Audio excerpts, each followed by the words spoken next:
prácticamente el 60% ha sido canalizado hacia los sectores productivos, básicamente a manufactura, construcción y sectores comerciales, todo lo que ha reanimado el consumo y la inversión privada.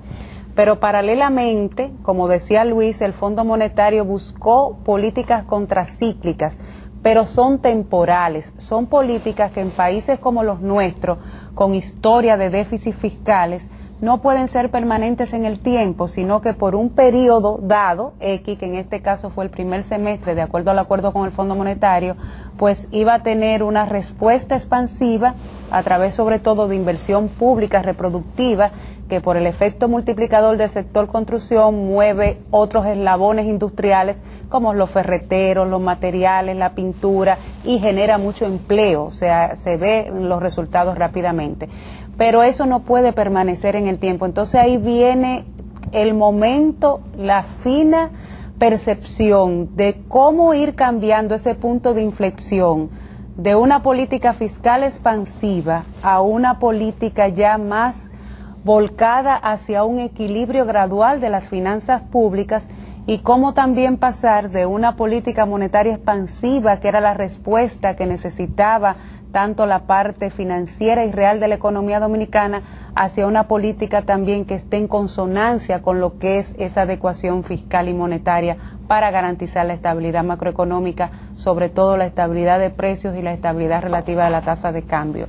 Pero este elemento, Luis, de esta conferencia es importantísimo, porque por ejemplo hay economías como Perú, que es una economía donde está teniendo un incremento de la demanda interna por encima de lo que habían sido sus proyecciones. Vemos como ese país ya rápidamente ha cambiado su postura de política monetaria, no solamente a través de las tasas del Banco Central, sino a través incluso del encaje.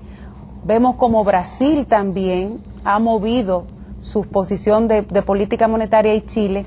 por la respuesta que están teniendo actividades, y sobre todo porque son países que tienen metas de inflación, y si esa inflación sobrepasa lo que es la proyección acordada, pues hay que hacer ajustes. Pero eso te lleva a que esa experiencia comparada de tú ver qué está pasando en cada economía, incluso en economías con condiciones de similitud, por el tamaño, por la concesión de abierta y pequeña, pues te lleva también a que se monitoree por parte de las autoridades que tienen bajo su responsabilidad el quehacer monetario y fiscal, a los fines de ir viendo conforme a la respuesta interna cuáles son las condiciones que debe prevalecer, cuál es el elemento que debe seguir.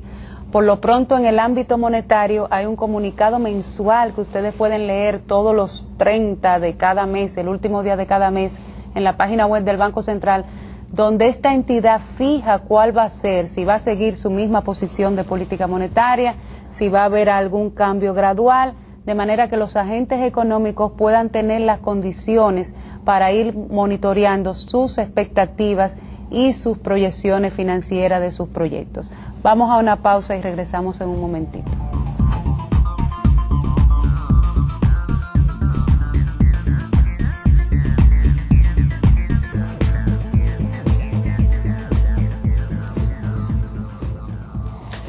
Estas conclusiones que salieron de la conferencia que se acaba de celebrar en Honduras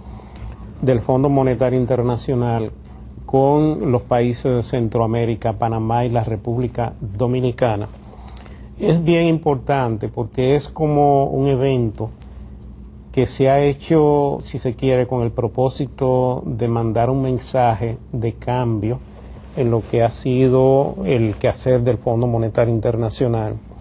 y tal vez en lo que ya es una preocupación de otros países desarrollados con respecto al tema de la deuda pública, la deuda soberana. En ese evento del fondo se sacó a relucir que, si bien es cierto que la economía norteamericana viene dando señales de recuperación, también es cierto que hay la gran preocupación de la deuda soberana y de los efectos de esta en Europa, en el caso de varios países de esa zona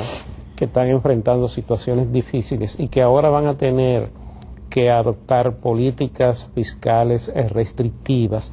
van a tener que hacer correcciones en su política para ajustar los gastos públicos al tema y a las exigencias que se le está haciendo para proporcionarle ayuda para salir de la situación.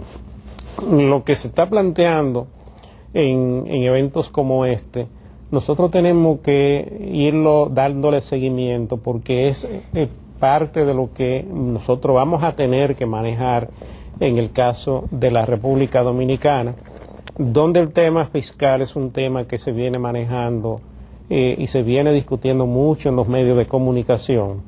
en situaciones incluso políticas. Este tema es de primer orden porque se entiende a nivel de algunos partidos de la oposición que el gobierno tiene un punto débil en el manejo de la economía,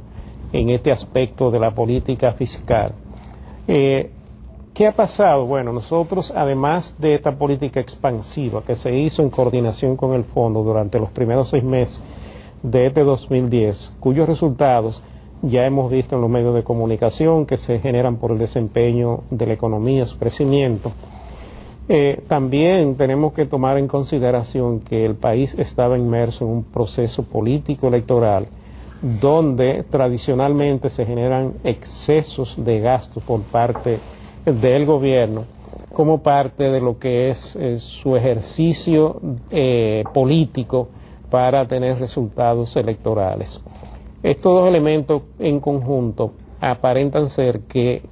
han hecho que las autoridades dominicanas incurran en un exceso de gasto. Hay un compromiso con el Fondo Monetario Internacional de que al cierre de este año el déficit fiscal no sea mayor de 47.000 millones de pesos. Pero nosotros tenemos, además de lo que he mencionado, tenemos el tema eléctrico, que ha provocado o está provocando una reforma presupuestaria para quitarle recursos a algunas entidades para poder cubrir lo que es el subsidio eléctrico, que este también es otro tema de amplia discusión a nivel nacional. Entonces lo que se plantea ahora es cómo van las autoridades nuestras a manejarlo en estos 6 meses de este año el tema fiscal. ¿Qué van a hacer para cumplir la meta del Fondo Monetario Internacional, reconociéndose que de hecho ya tenemos un cierto exceso a estas alturas con respecto a lo que es esa meta de terminar el año con un déficit no mayor de 47.000 millones de pesos? ¿Qué efecto va a tener esto en el desempeño de la economía en estos 6 meses? ¿Cómo se va a manejar la política fiscal y la política monetaria? ¿Qué va a pasar con las tasas, con los precios fundamentales de la economía, con la tasa de interés, con la tasa de cambio? ¿De qué manera esto va a afectar las decisiones de inversión de los agentes económicos? En todo esto hay muchas interrogantes que son las cosas que las autoridades ahora mismo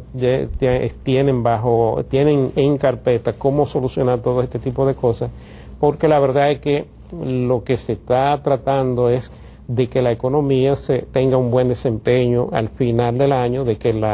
haya un crecimiento adecuado de la economía,